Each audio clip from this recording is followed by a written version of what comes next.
মানে আমি অ্যাকচুয়ালি নিজেই আজকে কয়েকটা জিনিস দেখে খুবই অবাক হয়েছি যে আমাদের যে ওমেন ক্রিকেটাররা আছেন যারা যখন ডোমেস্টিক ম্যাচ খেলেন, ডোমেস্টিক ম্যাচের আপনাদের ধারণা আছে তাদের ম্যাচ ফি কত? I don't know if you know or not. এটা এক সময় 1,000 টাকা ছিল, তারপরে এটাকে করে একটা প্রপোজড 5,000 টাকা পর্যন্ত করা হয়েছে, যেটা আমার কাছে মনে হয় যে এটা কোনোভাবেই ঠিক না।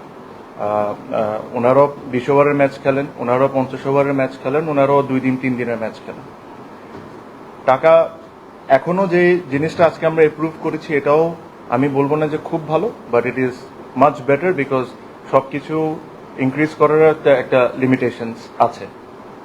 এখন থেকে তারা T20 ম্যাচের জন্য যেটা এখন পাবেন হলো 10,000 টাকা করে, ওয়ান ডে ম্যাচের জন্য তারা পাবেন 15,000 টাকা করে, লঙ্গার ভার্সন 2 ডে 3 ডে 4 ডে এটার জন্য ওনারা পাবেন 20,000 টাকা করে, যেটা আগে হয়তো বা 8,000 বা এরকম কোনো কিছু একটা ছিল। ওনাদের ন্যাশনাল কন্ট্রাক্ট যেটা হলো ন্যাশনাল টিমের প্লেয়ারদের বাদে যেটা ডোমেস্টিক প্লেয়ারদের কন্ট্রাক্ট যেটা আছেন ওটাতে